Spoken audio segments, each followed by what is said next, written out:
Good afternoon and welcome to a tasting with the Old Growler. I'm the Old Growler, Pete LaFrance. I'm glad to have you with us here. Pardon me. On a Monday afternoon. It looks like a few minutes past 5 o'clock. And so we're going to have ourselves a beer. It's about time to have a beer. And as I say, welcome to the Old Growler. This is the 67th live Old Growler. It is the third tasting with the Old Growler. For the original Old Growlers, which was a pandemic kind of diary of the first 65 days of what we call sheltering in place, you can go to that playlist. But now we have adjusted it a little bit, and we are tasting beer with the Old Growler. However, oh yes, and the reason we're doing that still is because it's a little difficult to get out to the pubs, bars, and restaurants, although they are opening up now with outside dining and outside drinking. So we're able to sit at a table and actually converse with people once again. So things are a little bit different. And to celebrate that, we're going to have ourselves a beer right now just to start things out. I certainly hope you've all had a good weekend or a good weekday or whatever day it is you happen to be watching. This is, let's see, as I say, this is the 105th day of us sheltering in place here. Although, as I say, it's been let up a little bit. So it is, oh boy, I could have done a better job with that, or actually not, because I'm willing to bet that is certainly a little bit more than just 12 ounces. Rather warm day out there today, approaching a mid-80s. So a Pils, I believe this is a Pils style of beer. Just have to read the label again. It's a lager, that's right, crisp lager from 6 Point. We've had that before for tastings here with the Old Growler, but it's good to have you all here. Hope you're all healthy. Here's to you all.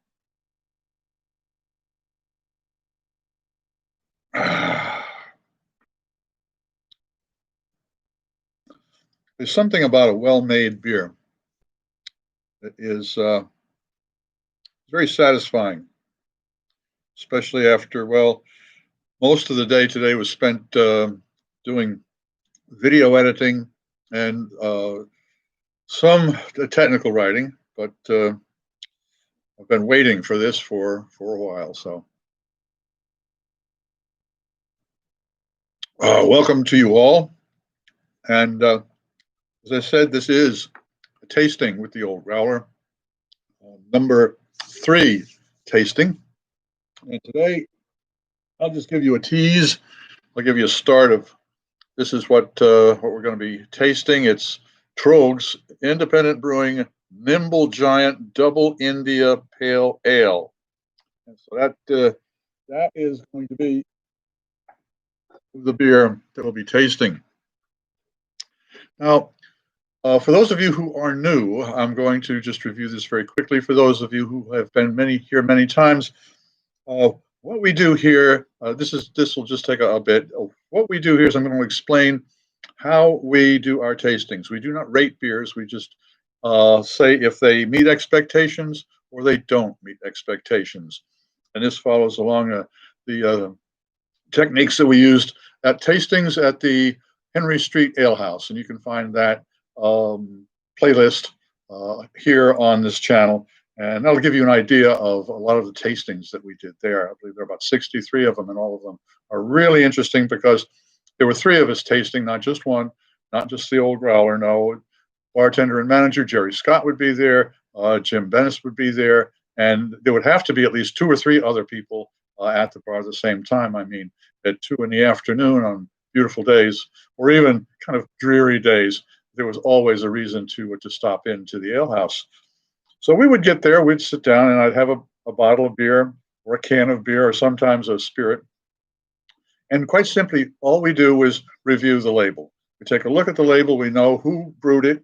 We know where it's brewed, the style of beer or the type of beer that they're trying to tell us that it is. If there are any little specific details that we should know, it tells us that. It tells us the alcohol by volume, and it usually has the international bittering units, which for people who are into craft beers, those two pieces of information are very important. Alcohol by volume naturally will show you how sometimes lighter body the beer is, and the international bittering units, the higher they are, the more bitter the beer is. For example, just quickly, this is the Founders Brewing Company. Well, no, it will be coming out shortly, but we did do a review of this in Founders Brewing Company. I'm familiar with, so I know the style of beers that they have. More agave. Agave is, as we know, part of the plant that they make tequila out of. Imperial Lime Goose Style Ale, brewed with agave, aged in tequila barrels. That tells you quite a bit about what this beer was going to taste like. And we did taste it, and it was exactly what it says it was. And so it certainly met expectations. So that's pretty much the way that we run the tasting. And I suppose without further ado, we shall introduce the beer of the day today. And let's see now. I do try and keep a series of notes here so I know a little bit about what I'm looking at. All right. Well, as I say, let's introduce you to Tröegs Independent Brewing Company. Their Nimble Giant, once a year, Double India Pale Ale, handcrafted by the Tröegs brothers. All right, first off, this was sent to me by the folks at Tröegs, so I do thank them very much. This is going to be interesting. So let's start right out. It's a once a year. So this is definitely a specialty beer they're making an effort. They want us to know that they're making an effort here. Now, a double India Pale Ale. India Pale Ales are traditionally very high in hop content and also high in alcohol. And there's a good story about that. I'll do a special on that pretty soon. And a double India Pale Ale, which means incredibly bitter. I mean, we're talking hop tea almost. Handcrafted, so we're again kind of given the idea that this is a craft beer. On the side, it's got the independent craft beer. It's got the Brewers Association imprimatur saying that yes, it is a craft brewery. Let's see. It says Tröegs Brewing Company, all rights reserved. They are in Hershey, Pennsylvania. Okay. And the government warning that if I am pregnant, I shouldn't drink. So I'll try not to.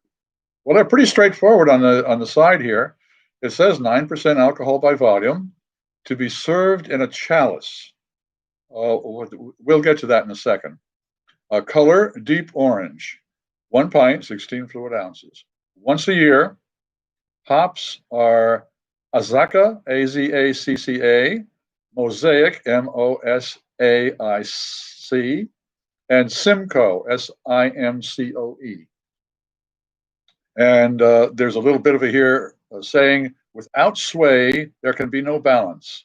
Our double IPA gracefully boasts grapefruit rind, pineapple, honeysuckle notes with a hint of earthy forest floor.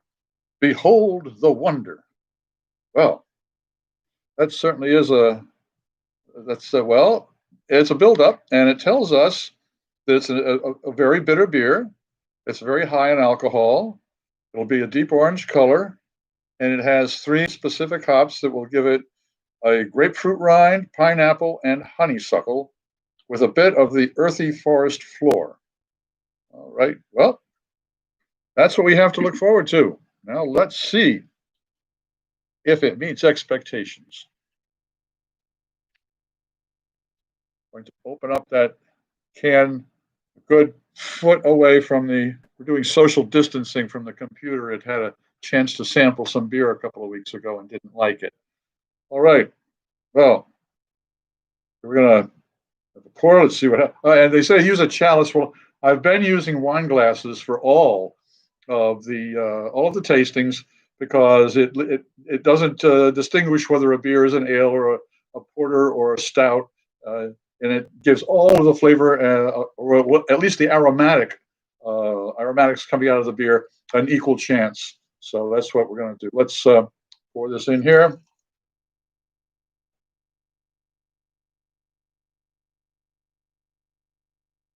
Being a highly alcoholic beer, there might not be much of a head on this.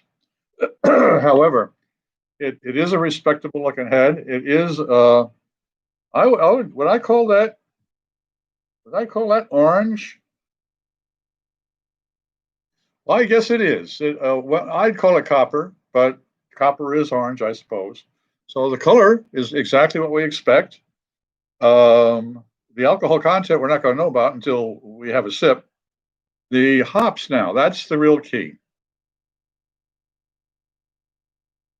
Wow, there is a funky flavor coming off of this one. When they mentioned something about earthy forest floor, there it is. For those of you who have had a chance to tread in relatively old forest, the smell of just the needles in the pine and the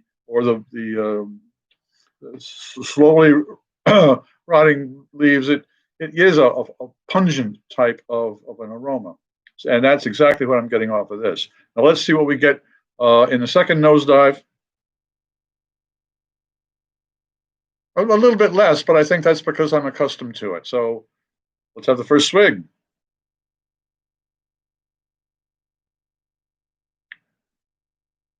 Wow. There is a deep, a very full body to this beer. It's a very luscious body. And it makes up, well, I wouldn't say makes up, it balances some tremendous hop. Honeysuckle's coming through particularly. I'm not getting as much grapefruit as I advertised. But there's a lemon and a honeysuckle and a richness. A well-balanced beer for all of the hop, and it doesn't give you the IBUs, does it? No. Let's see. I have a cheat sheet over here, and it might have it. Let's just take a look. 9% alcohol by volume. No, I do not have an international bittering units for this, but I will look it up and I will put it down in the information box below. But in short, does Tröegs Independent Brewing Nimble Giant Double India Pale Ale meet expectations? It certainly does.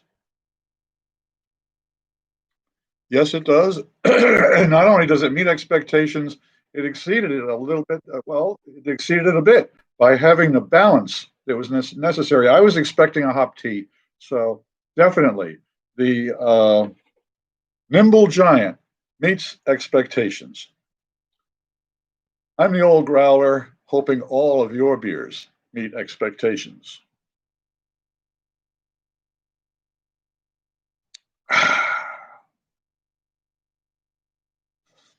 Yeah. Pardon me.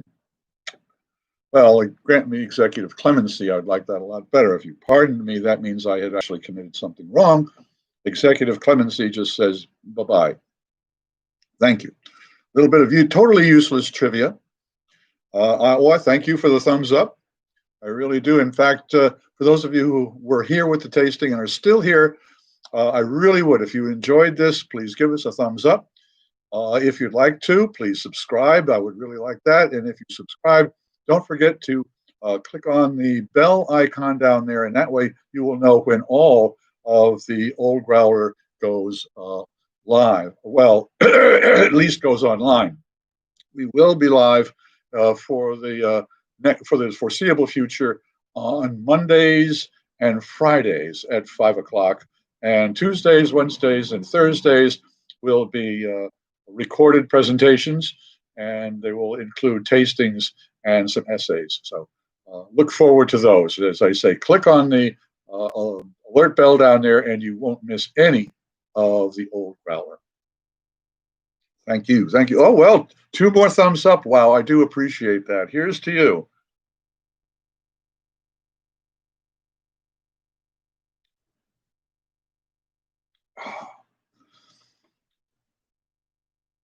There's something well, of course, there's something special about a well-made beer, but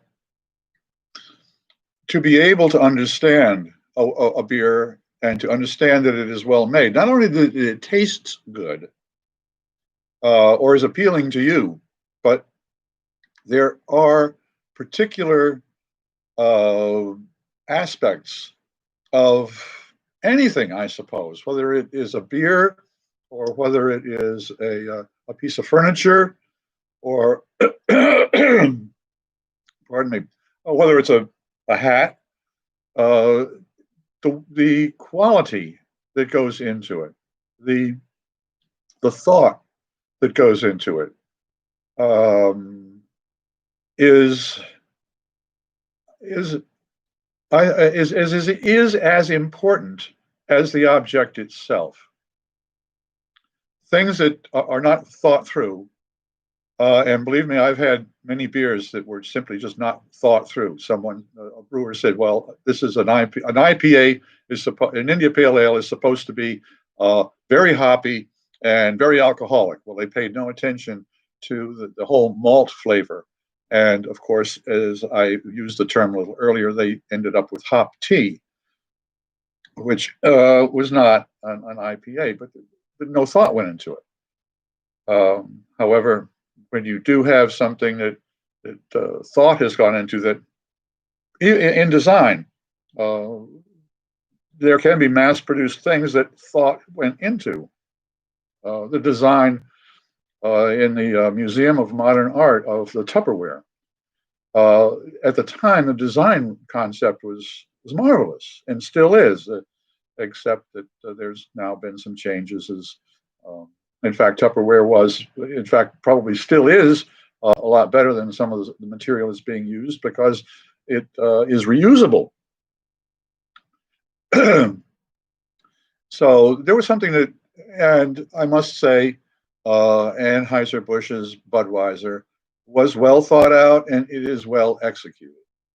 It is no way near crafted, but there was a great deal of thought that went into it, and a great deal of research that went into defining exactly what a particular flavor profile would sell. And that is what a company is supposed to do, is supposed to sell beers. Now, Tröegs here, Nimble Giant,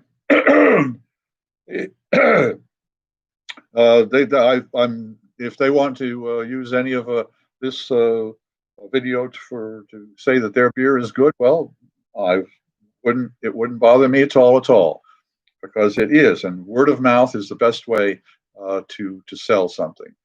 In fact, that I have been following the small brewery industry for over 30 years, and watching that the brewers and the beer owners who went out and shook hands with the individual accounts and with the individual, not just the bar owners, but the individual beverage managers, those were the ones that made connections. Those were the ones, those personal connections got them through tough times. Those personal connections were things that counted, because then the person who was buying it had a reason to buy the beer, rather than, well, it's a good seller, or it's a high premium and I can make money on it.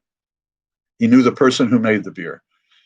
And that type of understanding of local, that buying local, that going to local produce, even here in New York City, there are herb farms, the herbs used in cooking, farms up on the top of many of the buildings here in Brooklyn. Urban farming, that type of a thing. For things like that, it shows that there is a respect for the plant. There is a respect for what you're eating, and trying to be more less produced.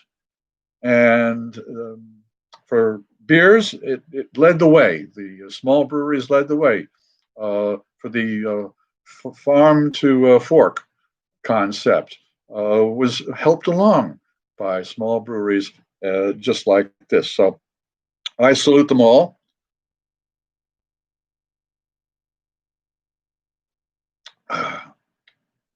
Yes, and after covering the industry for that long, I find it amazingly resilient.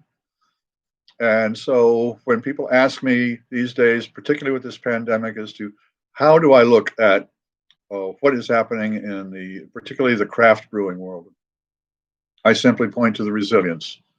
It's always been that way. And yep, there's going to be some people that will take some hits, but the majority of people will, I believe, work together.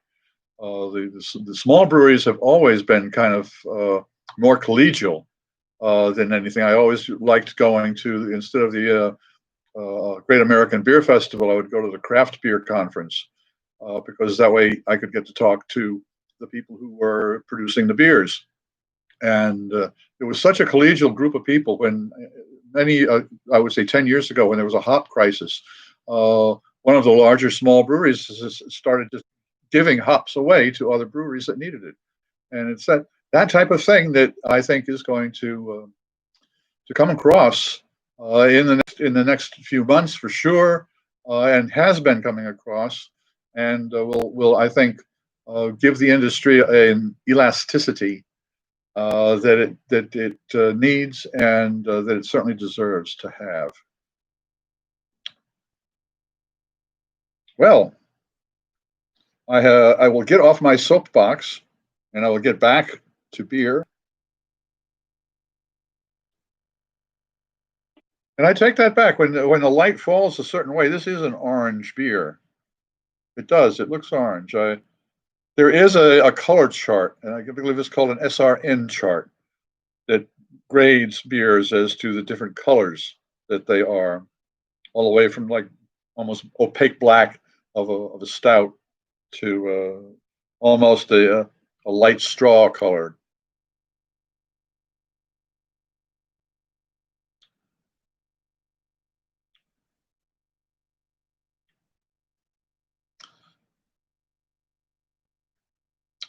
It helps, of course, to know a little bit about what there is on the can that they're trying to sell you. Well, it's sales. What they're trying to inform you. The more information, I did a small stint at the New School studying advertising a number of years ago. And one of the things that I noticed when I studied there, and as well working for Beverage Media, which was one of the largest beverage alcohol trade magazines, mainly a price book for the different areas of the United States as far as the sale of spirits, wine, and some beers in some cases. But I noticed that the shelf talkers, when you go into a store, what's on the shelf there, little information boxes. The more there is in those information boxes, the greater the chance of someone actually purchasing that product. And I feel that it is the same with a can of beer, similar to a bottle of wine. The more you know about the product that you're buying, the less you will be surprised by what you get, and the more pleased you will be by what you get. So it comes down to communication and being able to express. Oh, I'm surprised they wouldn't use a green color on this can instead of a black. It might mean something to the Tröegs company to be black, but I would have used almost a forest green on this as far as advertising. But that's being particular about it. Green might mean something to some people, but that is pretty much what it looks like to me. All right. Well, again, I have pontificated quite enough. I thank everyone for lasting this long. I see there are at least 5 folks here. Thank you all for hanging out this afternoon.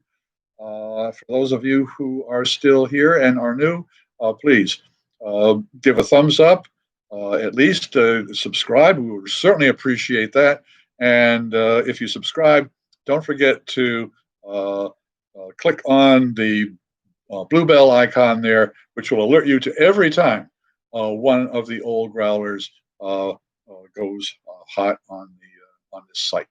Thank you all very much for showing up today. I appreciate it. And from the old growler to all of you, may all of your beers meet expectations.